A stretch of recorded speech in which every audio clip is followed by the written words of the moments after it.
I've got your energy story for the second week of January 2026.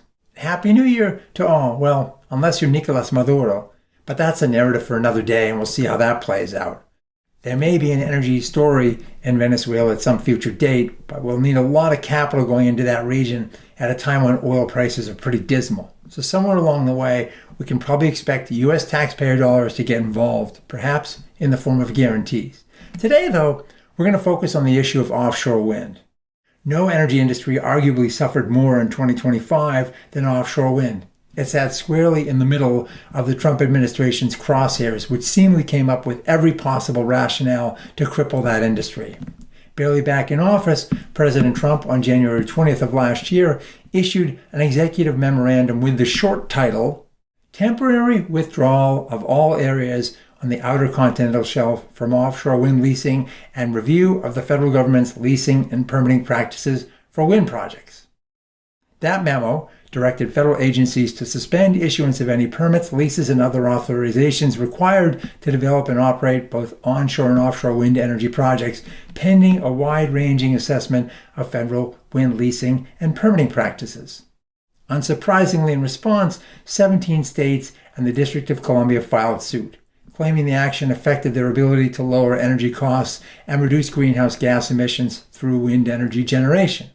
They won, with a circuit court judge ruling that the executive order was, quote, arbitrary and capricious, unquote, and it included the failure of the DOI to offer a reasoned explanation for its rapid about-face from the decades-long practice of issuing wind permits. The Department of Interior had also previously gone after Orsted's Revolution Wind project with a stop work order in September of 2025, citing national security concerns that it failed to specify.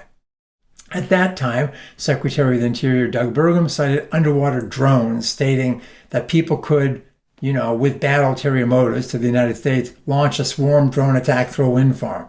The radar would get distorted around detecting, and you would have trouble seeing the drones coming. Right. Maybe we need some serious reasons here and an articulation of what this threat really is. Well, by that time, 56 of the 62 turbines had already been installed, and so the effort of the federal government failed, with the federal judge in that case deciding in favor of developer Orsted, noting that the Department of Interior didn't provide any, quote, actual findings. Undeterred, the DOI this past December issued a new set of stop work orders impacting 5 major East Coast offshore wind farms in various stages of development, with some nearly completed. And it justified this action by once again claiming the projects created unspecified national security risks. The damage from this most recent salvo has been considerable, with the latest news being that Massachusetts on December 30th once again delayed finalizing offtake contracts for 2 projects, Ocean Wind's South Coast Wind and Iberdrola's New England Wind 1, together totaling over 2,000 megawatts of capacity. And those 2 projects had emerged as winners in an earlier joint Massachusetts-Rhode Island solicitation. But since that time, they've been unable to finalize offtake agreements. So the wind developers are going back to the courts, but each delay bleeds them further. Last week, the 700-megawatt Revolution Wind project that sits off Rhode Island, owned by Orsted and Global Infrastructure Partners, requested an injunction against the December stop work order and noted that the delays cost them over $1.4 million each day, with over $5 billion already sunk into the project. For its part, Equinor's 810-megawatt Empire Wind 1 project off New York also filed a similar complaint on the same day, claiming the order is, quote, unlawful and threatens the progress of the ongoing work. This is the second delay aimed at Empire Wind, which was targeted with an initial stop work order last April, costing it a total estimated $200 million. That stop work order was also rescinded by a federal judge.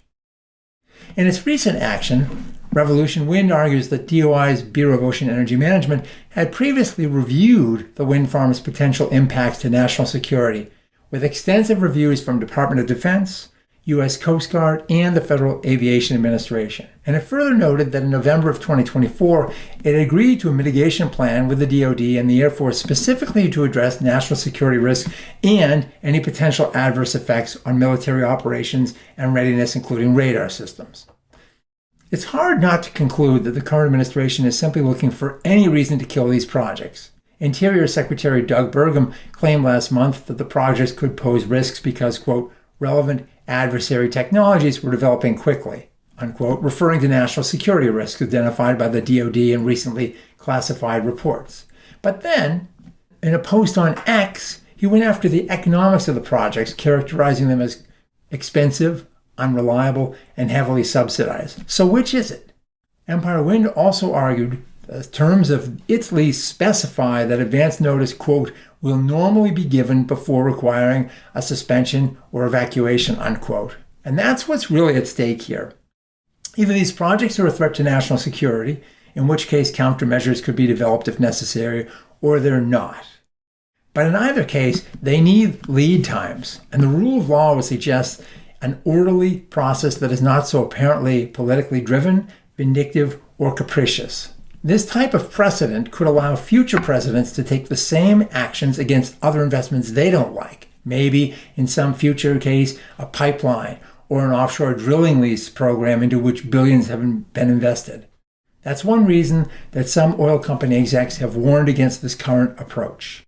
Perhaps most notably, Colette Hirstius, president of Shell USA, and ExxonMobil's CEO Darren Woods have both expressed concerns about this approach to permitting, with Woods commenting publicly that the policy zigzag between administrations is, quote, detrimental to business. It's hard for any business with long-term horizons to plan and make long-term capital allocations if the masters of the game keep changing the rules in such an apparently arbitrary fashion.